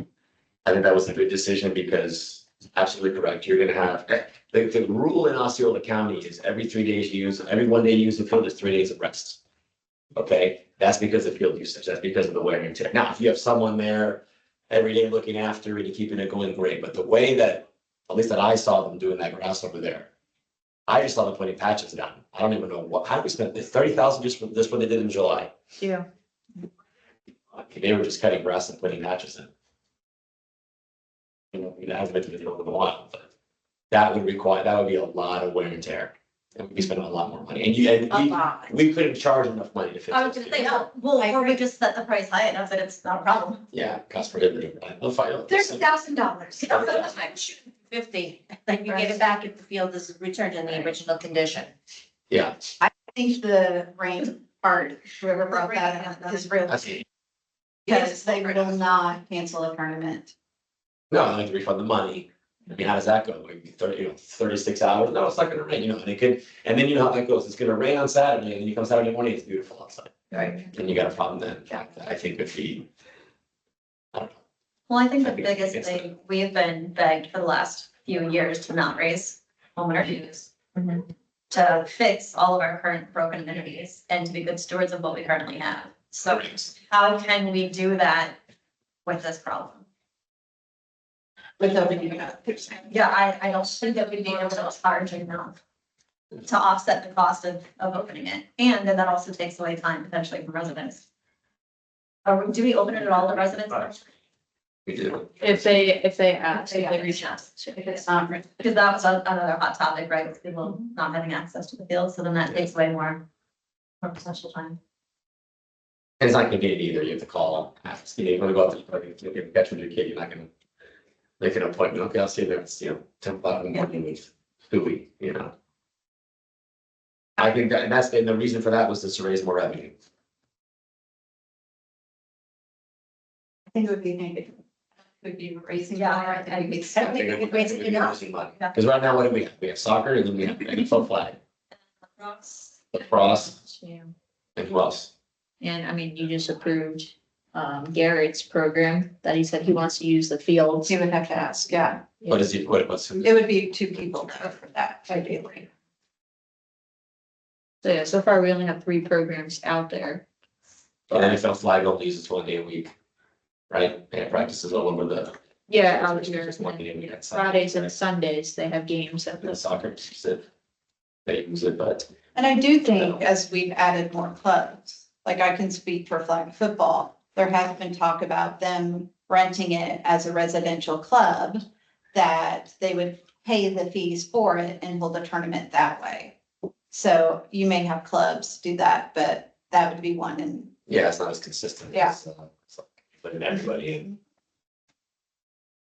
I mean, I think I'd be against it. I don't think I'd vote for it. Tony, any comments? No. We're gonna be having to really figure out this whole financial and, We're asked a lot. This committee has asked a lot of financial. but I mean, celebration is intended to be a place where you live outdoors and you enjoy and you participate and all that sort of thing, right? That's what we want our community to be. It's got to find a way to do that. Field costs $30,000. Well, that's right. You can't charge enough. Well, that's the difference between resident enjoying it and Right. outside And organizations. when we run the risk of it being outside and damage, we're gonna have to figure that out. So we're gonna have to- Especially, I mean, I just had my budget meeting with the town owners. I'm really very unhappy how much my HOAs went up. And that's not even your Serenets. And if damage to the fields is gonna increase my HOAs even more than that. I don't wanna have to go get another job to pay my HOAs. I want a fixed income and it's tight as it is. I think we've got to, that's one of the reasons that, I mean, turning down Lieutenant Colonel for something like that, which is spectacular, and of course I'm biased because I'm an Air Force guy. But, My family too, right, It's so a let's find difficult other thing. ways to help them, right? I mean, some of us can help, let's help. which we are. But the association needs to collect what it needs to collect. It's a homeowner. Yeah, homeowners needs to collect what it needs to collect so that, look, I got potholes in front of my house. Right. Literally have potholes, and I know the streets are not Celebration's problem, That's being worked on though with. but I got potholes in front of my house, $2 million house and it's got potholes in front of it. Yeah. I just, right, in the fields where my daughters and my grandchildren play. I want Let's those take care places of to be pristine, right? Do I have a motion to decline the CCFC facility rental to be public for large tournaments? Yes, so. Second, Catherine, all those in favor? Aye. Aye. All right, the last one before we get to our other stuff, and it's almost 7:00. Knights of Columbus, they have a concession stand that they do for porch and yard sale. We were informed, that the group, that the porch and yard sale went a food truck route based on feedback that went through what, Kissimmee? Experience Kissimmee. Experience Kissimmee, something like that. Experience Kissimmee sends out surveys after that, because this is considered an Experience Kissimmee event. And there was comments that led us to do food trucks for it. However, we received pushback when, and I do have those comments. We received pushback when Grand Manners did offer to give the same equipment, but they would have to do it at Corpus Christi. They would not be able to do it on the green lawn here. And again, the green lawn is rentable space. So if they wanted to do it here, do we charge for them to rent it? I do want to read a couple of comments that were the reason for bringing in food trucks and asking for this to move, to not be in this area.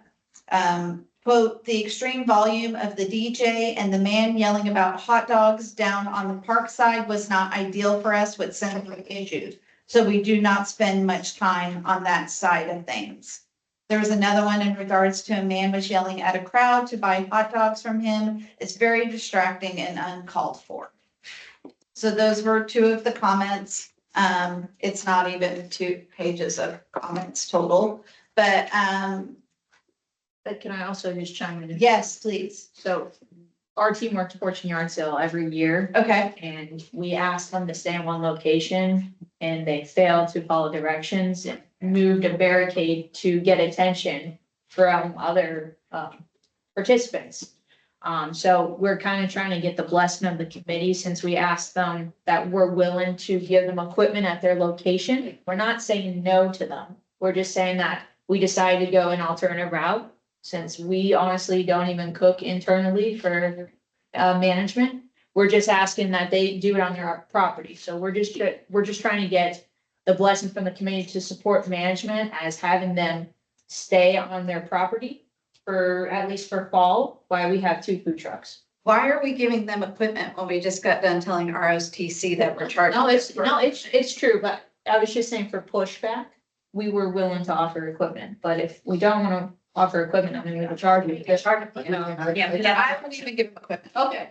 Because we just told other people, no, we don't do that. We're being consistent. Yeah. So, and the same with if they're going to be on the Great Lawn here, we just told them if you're going to be at the pavilion, you have to pay rent. Now, if they're a non-for-profit, happy to give them this at 20% off for the rental, if that's not already considered that day to be rentable space, because that may be different rules for Fortune Yards. If that's rentable space, I don't know how It's that's. technically not, because it's a private And event. this is the Catholic Church? Catholic Church, yes. Isn't their space like prime? It's right on celebration happening with. That's what I think. It's probably happening. And it's the Catholic Church, yeah. Maybe not in these days. I was consistent, so. And like, sell Rome one, does not give anything sell one back. picture, and sell one painting. I'm with you. I'll do a signing or something. It's, see what he says. So the consensus that I'm seeing is not only do we want to have it here as this space, it's not a part of this program.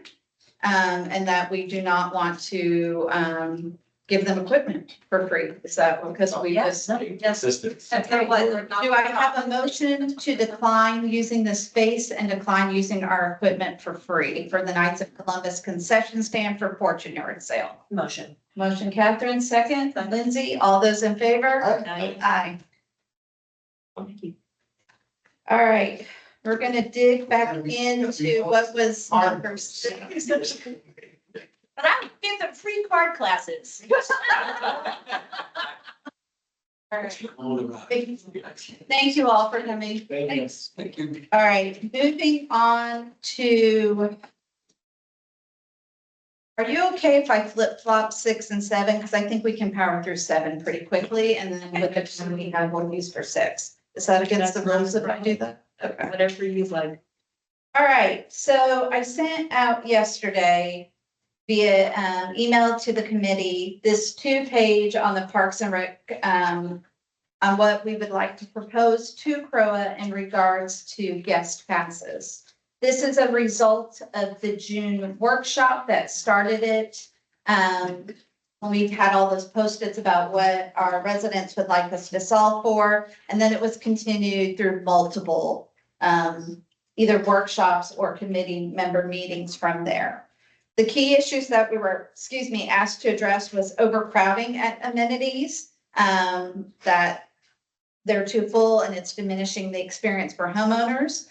the unauthorized use of guest passes. Some residents are borrowing passes from other homeowners. An example was brought up that someone had like a keychain full of passes and said, I got enough here to cover everybody, and none of those residents were even there. The unfair allocation of passes. The current system is built on address, not built on amount of residents inside that address. So whether I am one person living in that home, then I would only get to bring 4 guests because it's per pass. If I have 6 people living in the home, then I get to bring 24 people with me because it's 4 people per pass. So they felt that it was unfair allocation. A lack of enforcement. There's comments in regard to residents disregarding policies without any consequences, such as reserving pool chairs or tables early without being present and not using them till later afternoon, unauthorized tennis lessons by outside vendors, minors jumping the fences to access the pool, and residents exceeding 90-minute court use limit time at the basketball court. So those were the examples that were brought up in that brainstorming session. And then the other reason was population growth. The amenities haven't been expanded in proportion to the amount of homes that have been added to the community. Island Village did add a pool, a gym, and a clubhouse. But as far as baseball fields, basketball courts, tennis courts, and green field space, it hasn't been scaled to meet the demand. The proposed solution that I want to open this up for discussion is in regard to pass allocation. Each household would receive 4 guest ID passes regardless of the household size. Each resident or additional residents, such as if there's a lease like a garage apartment, they could have 2 additional guest passes granted with proof of a lease for a secondary unit. So if I'm renting out my garage apartment, they don't get 4 for that, they would get 2. And these are arbitrary numbers that were just brought up in that meeting. Resident accompaniment requirement, each guest must be required by a resident who will carry their personal resident pass and then could bring up to 4 guests. So if I have pass XYZ and I'm bringing Catherine with me, she would have pass XYZ1, Lindsay would have XYZ2. Then maybe my husband's going with Mike to the tennis court and he has XYZ3 and then XYZ4 pass stays at home. And that's how it would be. So you would still be able to divvy them up, but no more than 4 for the household, and it would have to match a code. That's just a proposed solution. Not sure what that looks like from a technology point of view. And it have to be accompanied by. Yes.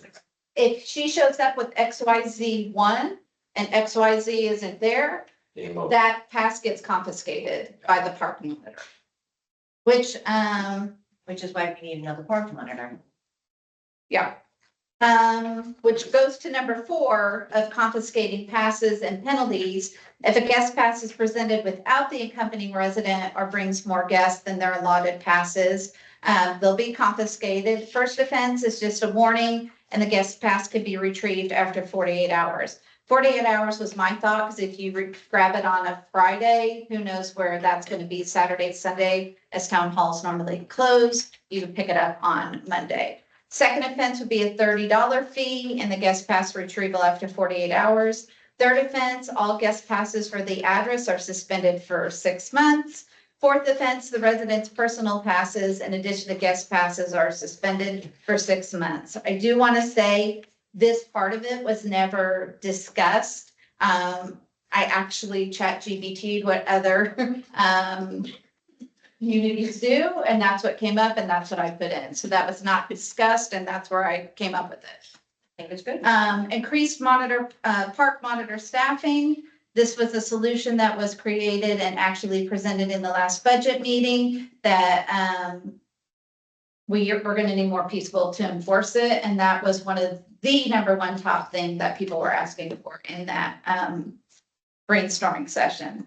And then it was also brought up that Mayberry Security has been proposed as additional labor to help enforce passage use, and they agreed that they would be willing to do that. And we're gonna have additional cameras installed?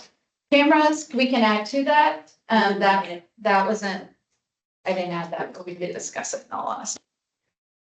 So that's where this came from. I'm gonna open it up for discussion. Well, you can look at number 7, adding cameras.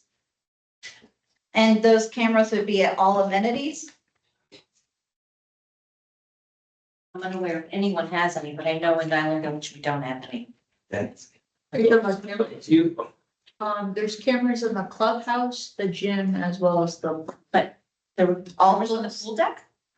there are 2 cameras on pool deck. I will say it is limited viewing, but we do have 2 cameras. One's like a 360 that you can see just the gate where the mailboxes are and part of the pool. But I know the gym has it as well as the clubhouse. Okay, so that covers the pool deck. We definitely need more cameras. Correct, yeah, so cameras. Add more. I think I think it was number 2, after the second offense, they are confiscating the cards. The issue you're gonna have with that, what if I don't wanna give you the card and I pull it back? Now you got a confrontation. So would it be better to just cancel the card for 30 days? So it's to monitor, See what I'm saying? is there, when you tag in, so to speak, it recognizes that card and who it belongs to? Correct, yeah. Yeah, it's on And there the, are faces to it and then cameras, so we can match the face to the name and suspend that. Well, it's Yeah. like when people, when their house is out under violation or whatever, don't you just? you could deactivate a card, yeah.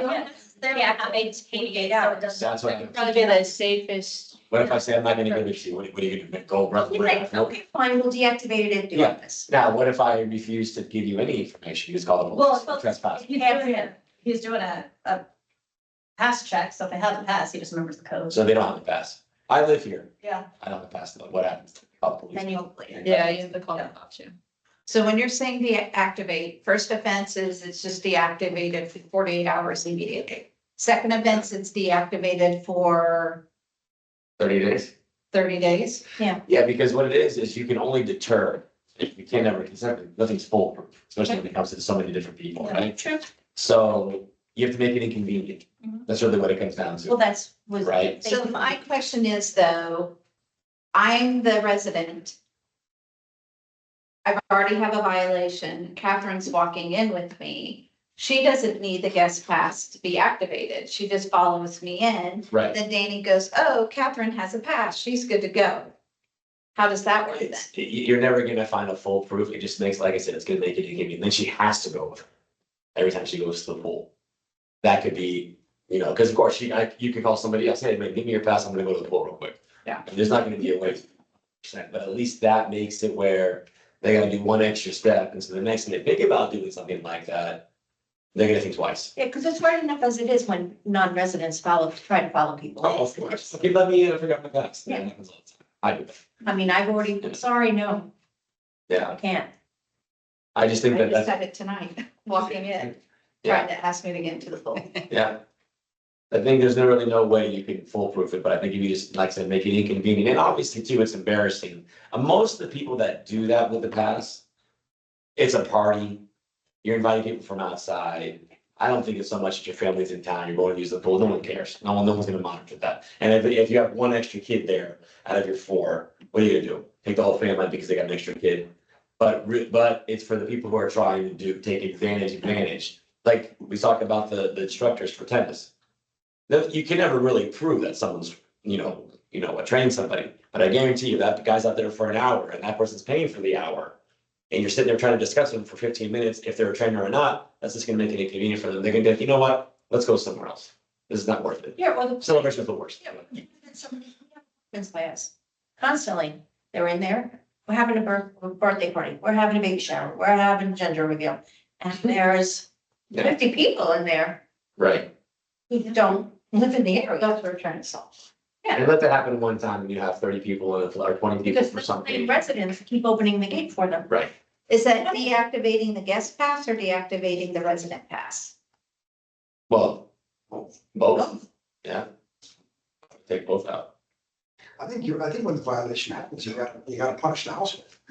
I Yeah. don't want to sound like a Gestapo, right? But you gotta make it, I agree, this is about making it a pain in the ass to Right. get back what your privilege, right? That's what it's about. There are people following the rules that everybody else has to follow. But it's also, right, and for those of us who follow the rules, it's about not making it so inconvenience for us, right? To follow the rules. So, because I sometimes do forget I'm sorry. Yeah, exactly. But okay, so I can go over back home. Well, yeah, that's what you're supposed to do, right? Yeah. But if that's consistently happening, okay, then dude, don't forget your card. Where, Well, and I do know the tech committee is looking to eventually have it on the phone, so it'll be easier to. right, we've got a technology enabled so that Yeah. residents' life doesn't get to be a pain in the butt to do. But it's also easy to catch those that are, because remember, this is the small percent of the population who are violating the You're right. rules. So we're making rules, it's like the TSA, right? Right, you're right. After 9/11, we all have to take our damn shoes off, okay? Now everybody's affected because some clowns decided to do something stupid. Right. Well, let's use technology to our favor to punish the bad guys and leave the rest of them alone. And most of this is because of the actual recreation facilities, correct? That's where the real problem, it's not so much. the- 100%. Right, that's good, okay, so then that's easy. And do we like the 4 and 2? How do we feel about that number? Yeah, I feel like Brown Department should. 4. Oh, I didn't. Yeah, I think four is a good number. I think four is a good number for a household. I mean, two is their budget. And two is great for the department, right? I mean, I initially was pushed back on it because, my sisters were over, they each had 3 kids. I can't go to the pool, there's too many people, we can't all go. That's, it. But then I was informed, if we have a system that we can buy the guest passes. I mean, how many people do you think are gonna be in your situation? Probably not that many.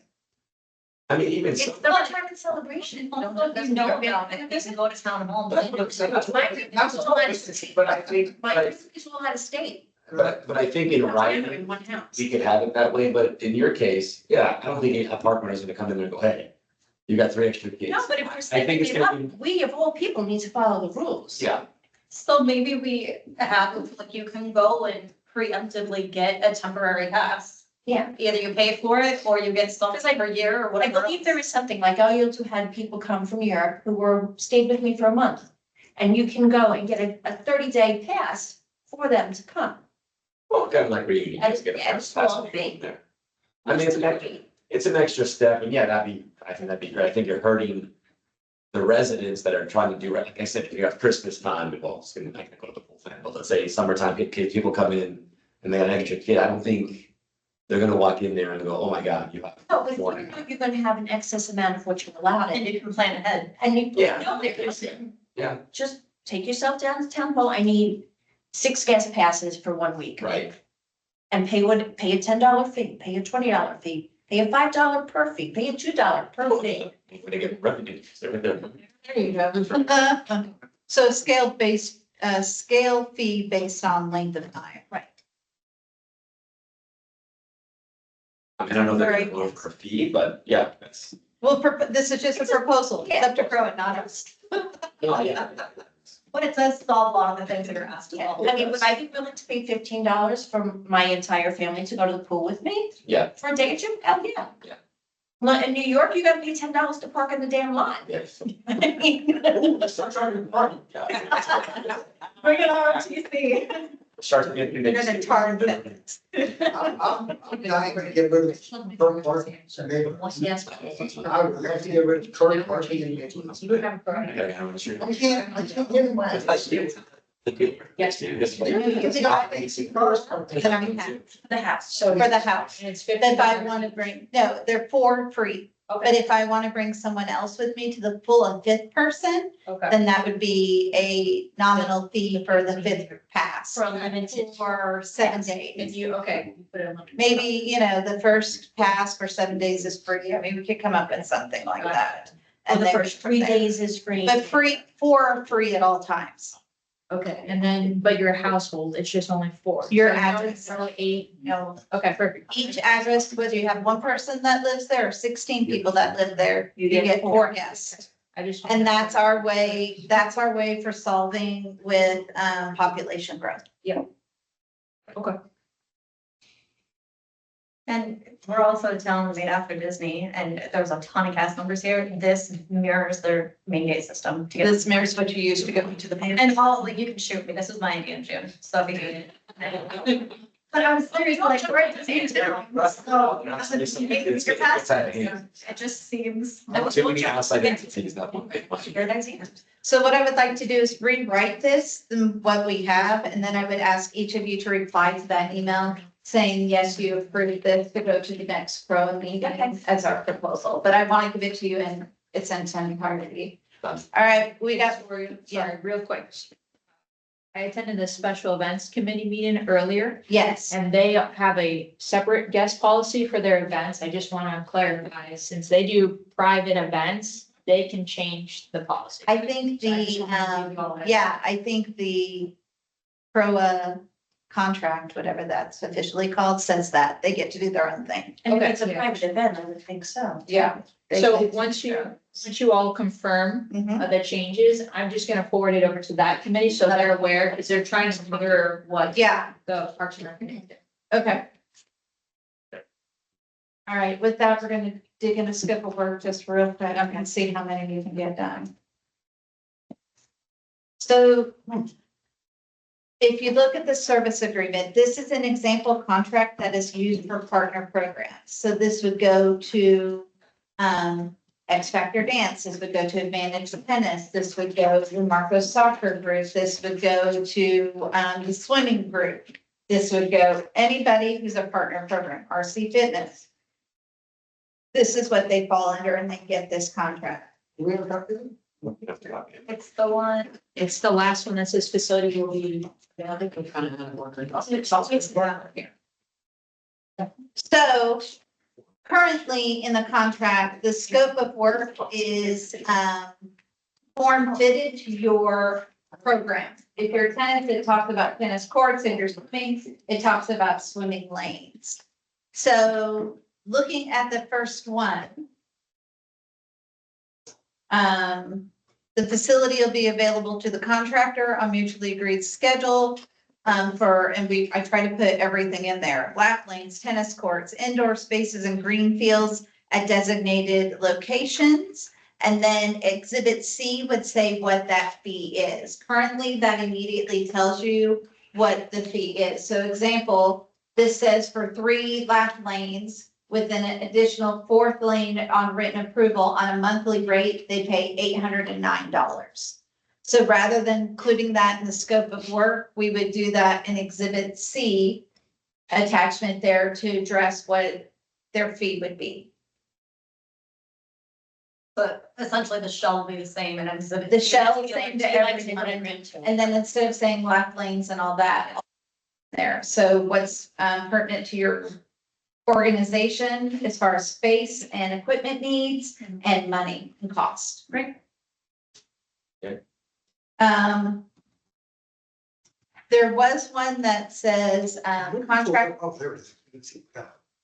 There was one that followed it that said contractor's been approved to CROA related equipment such as the lifeguard, rescue tube, trauma bags, backboard, swimming lap lanes. Again, all of that would go to exhibit C because that matters to them only. So the next one just basically says, if your program uses equipment that's owned by us, go to exhibit C and it'll tell you what you get to use. And then we would suggest a quarterly walkthrough with management and a contract signature that says, yep, the equipment's in good shape. Because what we've had before is we say, hey, you've really damaged the nets on the tennis court. Let's say this didn't happen. I'm just using it as an example. And they say, no, the nets were always raveled. I don't know what you're talking about. So then there's a signature that says, no, on August 1st of 2024, you said they were in great shape. And then it's hard to say that. So we want there to be a walkthrough and accountability of what that equipment looks like and the shape that it's in.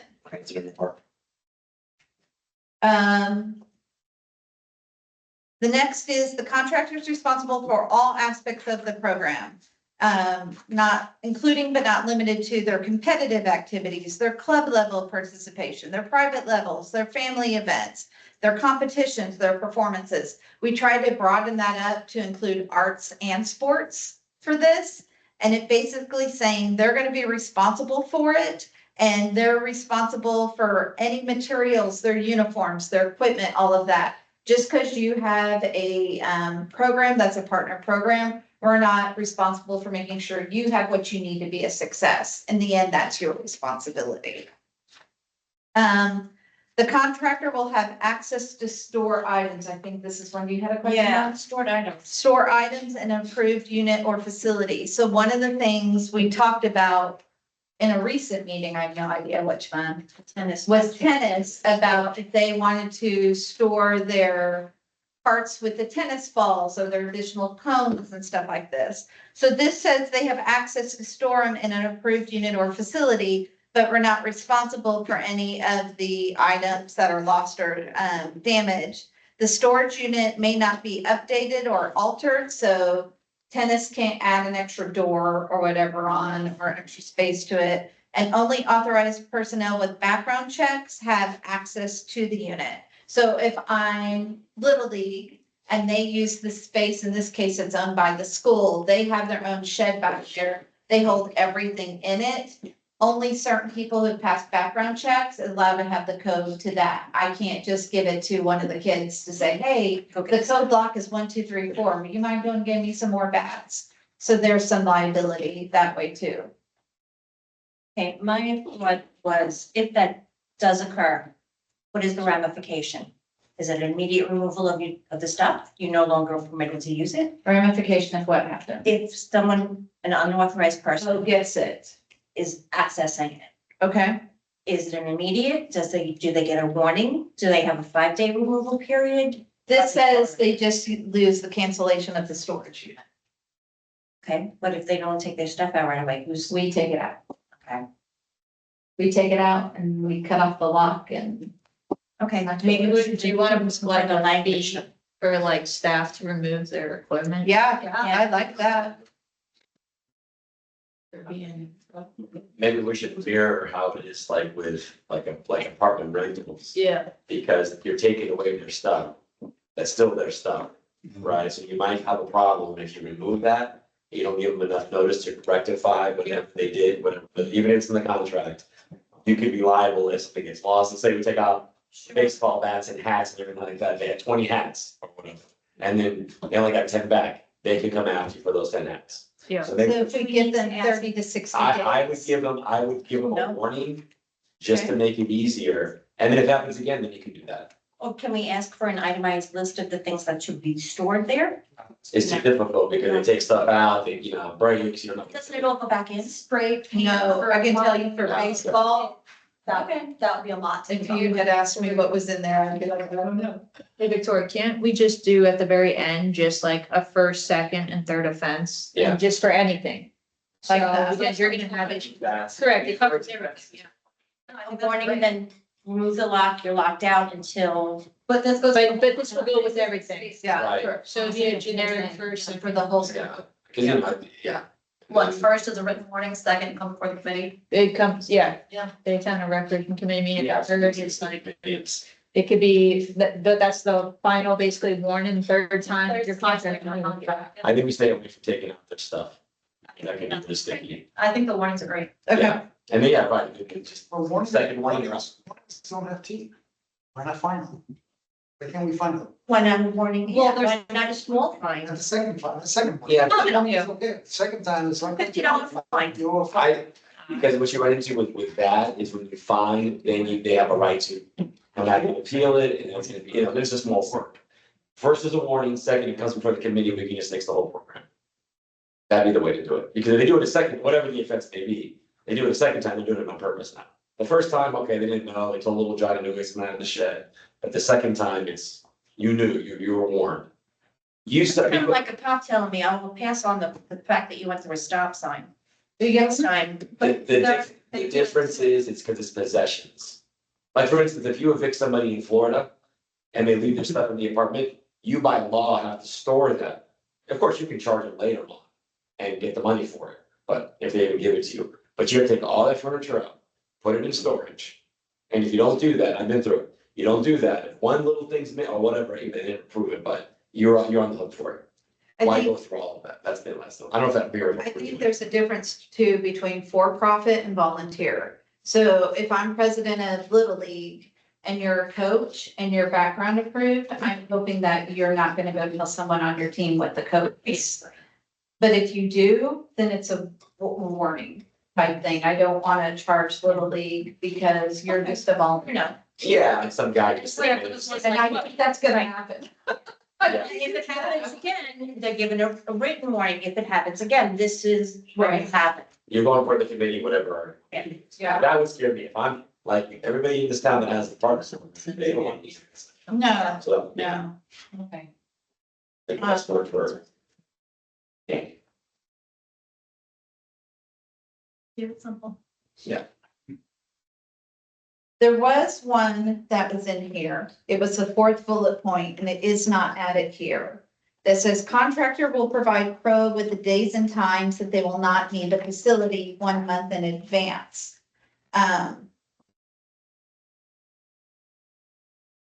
Again, I went back to my baseball days in this, because if a coach decides not to have practice because he's sick, I didn't need that facility. I can't tell you, I'm not sure I can tell you 2 hours before. Correct. Yeah. Or rain. And I don't think we can do, I don't think we can enforce that. And I couldn't sign this with my eyes open going, yeah, I can do that for you. I just would say that we keep a set schedule. And then eventually there's gonna be an app. So in the tennis court, if my son plays tennis and he's not gonna be able to make his private lesson this week because we're out of town, Darren knows in advance, he should be able to tell Grand Manners and they update the app. We don't need the court after all, that type of thing. In the same token, if I'm a business owner and her son can't make it, I'm gonna try and backfill that spot with another private lesson for A, to help another resident to give them what they're looking for, and 3, to keep my doors open as a business owner. So I do think the advance warning makes me nervous. Thoughts? 100%, there's no way to know, too many factors. Too many unanticipated. I couldn't sign that. Good. I would just say, this is your set time, if you use Yeah. it, you're paying for it, right? Yeah. Or if it can't be used, it's not used, it's on you, Yeah. you know? This would change when we do the clubs, because our team, when we're required to set up something, I think that's when we should be Okay, doing. that makes sense. Club would be different. Yeah. This is just for partner programs? This Yep, is not, there's gonna be different ones, there's Right, different yeah, okay. recreational use of part Yeah. of the program. then yeah, I don't think that needs. Yeah, to for me, I apply. got scared. I was like, I wasn't thinking of clubs when I did this. No, just partner But we have program. to, I don't know if it does be for residents too, this one, you can book a time on the tennis court. This is partner program. It's the only part of This is- it, but we will eventually have it for residents. Yeah, that's the goal. That'd be tough though, because if I wanted to, I think I'm gonna play 3 o'clock on Wednesday, and I just don't show up, Yeah. that's gonna be the biggest part of that. A 10-minute, Just block off, hey, you book one for me, book one for me, I'll see what time. we maybe play. there's a 10-minute grace period. If it's Yeah. booked and it's 3:10 and nobody's there, you gotta, Yeah, I don't know, that's. yeah. So, I don't know, that's nice. there's so many moving parts. The contractor will approve certification for athletic or artistic programs, including lifeguards and or CPR certifications to CROA. I think every program should have CPR certification. 100%. That's just the right thing to do. And that they'll ensure that a certified staff member is present during their activities. So, again, I go back to my baseball days. I know that was something that was provided in training and everybody was able to get the card and take their lessons. And so, that would be for anything such as a lesson, a practice, a clinic, and or an event, whether that's a dance recital, whether that's a tournament, whatever. Additionally, CROA may require the contractor to provide extra certified individuals during major events or meets. So I'll go back to flag football. If we decide to have a tournament there, then CROA may say, you need to have a physical trainer there. It's not just someone who's CPR certified. We need someone But that would be on a case-by-case basis, not something that goes in here, and that's what it's saying, this would give you a case-by-case basis. That's, yeah, it's too costly if you. Yeah. Someone feel like that. And then this will be the last one, we'll try and finish this page. This is the background check, this is basically what it was before. Just saying, but broadening up to all athletic and artistic programs using facilities must submit background checks, certifications and qualifications for coaches 15 days prior to this season starts. Is that enough time? You can get it done in a couple hours. Okay. Yeah. Now, Victoria, for this one, Mhm. what we've gone with, I know Lindsay, we dealt with this too, is background check. Are we, it's not in black and white right now. Are we requiring each program to do this yearly? Because if you have like 8 or 9 instructors, sometimes these background checks get up to $250 per instructor. And I know like Little League has it covered underneath their program. So that was just not clear in the scope of work before. Yeah. So I think that's just something we need to discuss, whether we do this as a yearly, which may prohibit some programs to accommodate that or financially, or we say, hey, they're good with their background check, but if we find suspicion that something's wrong, they have 72 hours to do another background check. I think $250 for a background check. I don't know where they're checking. That's what it cost me about 8 years ago when we started doing this. I think now it's a lot less, but because it's a level 2 background check, it's not just. So it cost me $250 per. I was like, I'm sort of what? Be good for 2 years. Yeah. That takes Is away there some a of the way cost. God forbid, somebody in baseball, one of the coaches is convicted of child pornography possession. What is their responsibility to report that? Do we check with the police? Is there a way for the police to tell us? No, that's where those background checks come into play. But then it could be 5 years and that person's already been convicted 2 years earlier. And now you have a convicted child abuser teaching baseball to children. So that's just something we have to make clear in the scope of work. If you want to do it yearly or when your contract is up for renewal, a new background check's required. Or look at their mandate to see what their protocol is for Yeah. interacting with kids. If it's, like I know with football, you have to have 3 people present whenever something happens to a kid. But what if it happens outside of the program? Well, that would be outside. So let's say a coach wants to train a kid, that's with the parent, that wouldn't be an on, like, let's say Little League, it wouldn't be an on-field activity, so it wouldn't be Little League's issue per se. Now, if it happens during a Little League event, taking them to a tournament in Lake, whatever, then it's on Little League. But if they decide they want to do something on the side, I know that was a big discussion with youth football for many years. Is there a way that we can require I guess I'll call it management of the program, if they're aware of the situation that occurs, I think this is gonna be, that they can I do notify too. us? Yeah. You're reading. I think.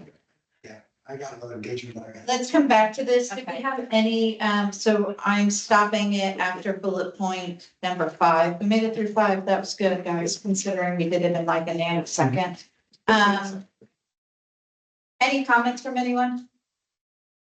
Do I have I appreciate this many. Great meeting, lots of Yeah. activity, lots of action. I appreciate the fact you keep us moving. Sometimes we can go a little bit longer on things, but We did a lot today. Yeah. Do you have a motion to adjourn? Motion. Thank you, everyone, for coming. good night, everyone. I will send an email following the next meeting. Thank you, everyone. Have a good night. Thank you.